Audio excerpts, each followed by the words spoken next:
Hey guys, welcome to another episode of Ask Matt Load. So right now we're on a bus. We just got done with a snorkeling field trip here at the Diamond Mastermind, and I've got Steve here. We're heading back to the resort. Steve's got the question. So Steve, how can I help? Yes, Matt. I have learned about some new ways of communication technology that's out there with like Snapchat and Facebook Messenger. Okay.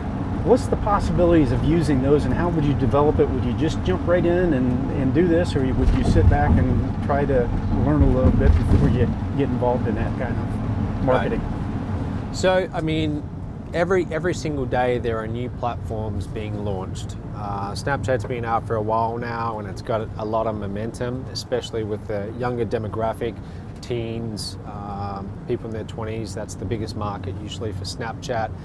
But every single day, you know, someone's launching some new app, some new platform. And so to answer your question, I guess you're asking me at what point should you look at leveraging those new platforms. Just because there's a new platform, it doesn't mean that you should be on it. You can be on it, but it doesn't mean that you should be on it.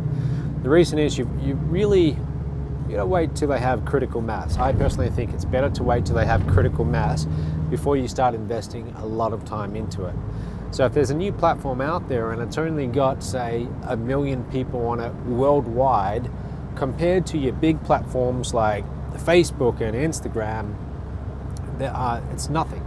You know, you've got Facebook now, whatever it is, over 1 billion users, something like that.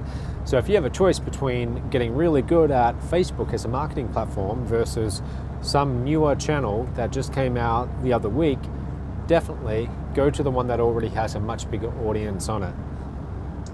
That's my advice on that.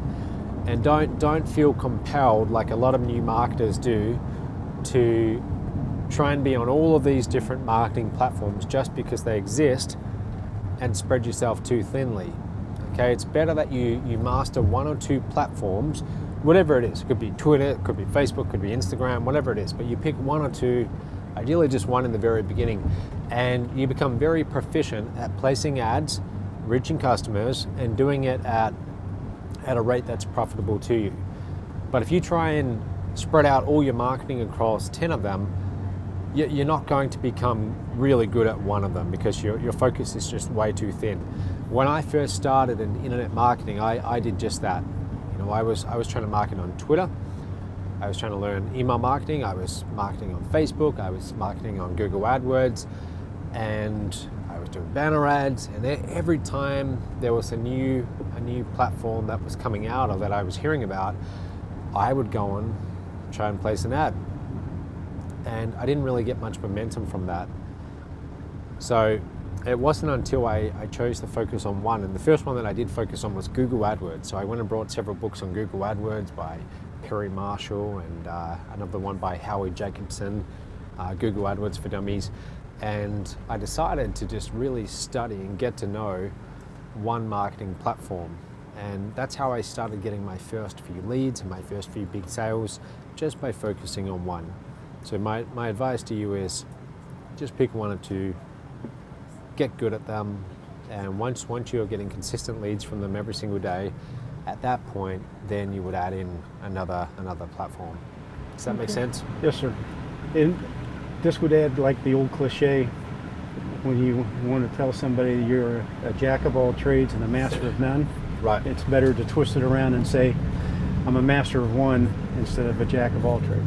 Yeah, exactly. It's if I look at, for example, all of our top earning consultants who promote Mobe, the ones who made over $1 million, and at this point I think there's 11 of them, but what they all have in common is that over 80% of all of their traffic, all of their sales, come from one media channel.